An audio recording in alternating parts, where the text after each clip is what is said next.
দেশ থেকে বিদেশ, খেলা থেকে বিনোদন, সব ধরনের খবর নিয়ে আমি মিঠু শুরু করছি নজরের দুনিয়া।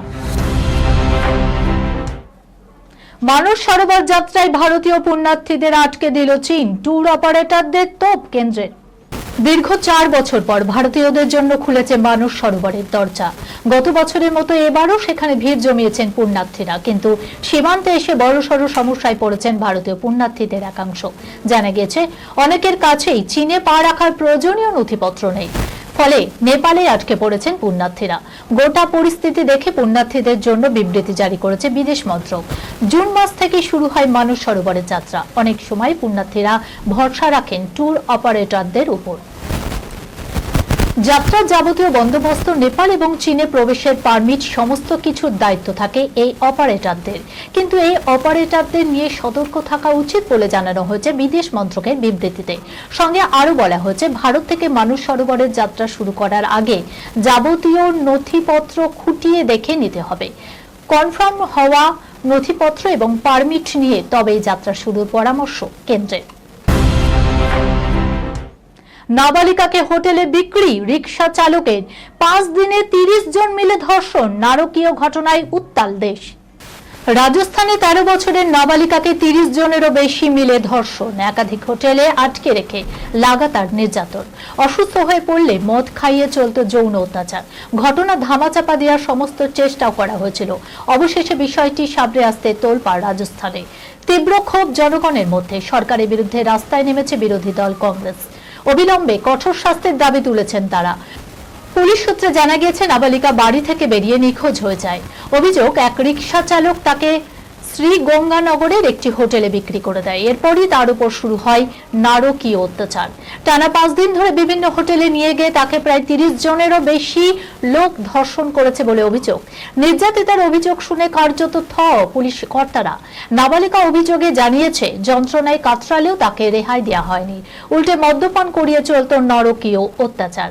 কোনো রকমে সেখান থেকে পালিয়ে এসে থানায় অভিযোগ দায়ের করেছে সে। অভিযোগ দায়ের হওয়ার পর কয়েকটি হোটেলের ম্যানেজার এবং মালিককে গ্রেপ্তার করেছে পুলিশ। এই ঘটনাটি সামনে আসার পরই ব্যাপক ক্ষোভের সৃষ্টি হয়েছে। রিকশা চালক সহ এই ঘটনায় যুক্ত সকলের কড়া শাস্তির দাবি উঠেছে।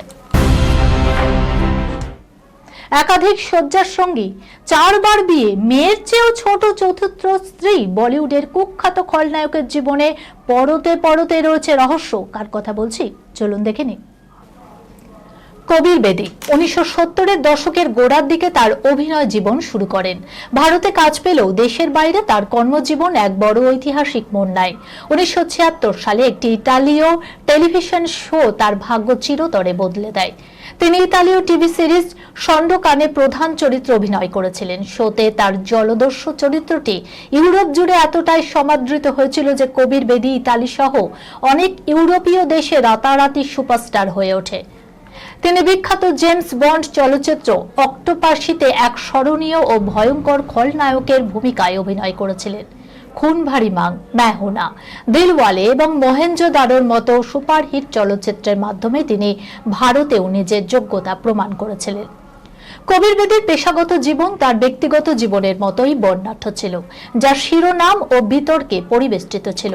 তিনি জীবনে 4 বার বিয়ে করেছেন। প্রথম স্ত্রী নৃত্যশিল্পী প্রতিমা বেদী। এই বিবাহ চলাকালীন অভিনেতা পারভিন ববির সঙ্গে সম্পর্কে জড়ান তিনি। কবির বেদী এবং পারভিন ববির সম্পর্ক ইন্ডাস্ট্রিতে বেশ পরিচিত ছিল। যখন ভারতে লিভ ইন রিলেশনশিপ অকল্পনীয় ছিল, তখন পারভিন ববি এবং কবির বেদী একসঙ্গে থাকতেন। পারভিন ববির সঙ্গে বিচ্ছেদের পর কবির বেদী ব্রিটিশ ফ্যাশন ডিজাইনার সুজান হামফ্রিসকে পুনরায় বিয়ে করেন। তবে এই সম্পর্কও স্থায়ী হয়নি। এরপর অভিনেতা নিকি বেদীকে বিয়ে করেন।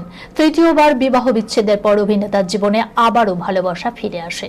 2016 সালে চতুর্থবারের মতো পারভিন দোসাঞ্জকে বিয়ে করেছেন। এই দম্পতি গত 10 বছর ধরে একসঙ্গে আছেন। বীরের ঠোঁট কামড়ে রক্তারক্তি করেছেন কঙ্গনা। চুমুকাণ্ড বিতর্কে মুখ খুললেন এবার যুগলে। সালটা 2014। সেই বছর মুক্তি পেয়েছিল কঙ্গনা রানাওত ও বীর দাস অভিনীত রিভলভার রানী। সিনেমায় একটি ঘনিষ্ঠ দৃশ্যে চুম্বন নিয়ে চর্চায় কুইন কঙ্গনা। কাঠ বলার পরও উদ্দাম রোম্যান্সের অভিযোগ। সহ অভিনেতা বীরের ঠোঁট কামড়ে নাকি রক্ত বের করে দিয়েছিলেন। 2023 সালে এক বিশিষ্ট সাংবাদিক প্রথমবার বিষয়টি উত্থাপন করেন। তখন হেয়ালি করে কঙ্কনা লিখেছিলেন, ঋত্বিক রোশনের পর আমি নাকি বেচারা বীর দাসেরও ইজ্জত লুটে নিয়েছি। এটা আবার কবে হলো? 26 সালে ফের চুমু চর্চার পুনরুত্থান। সম্প্রতি এক পডকাস্টে কঙ্কনার বিরুদ্ধে ফের সেই অভিযোগ তুলেই মুখ খুললেন অভিনেতা বীর দাস।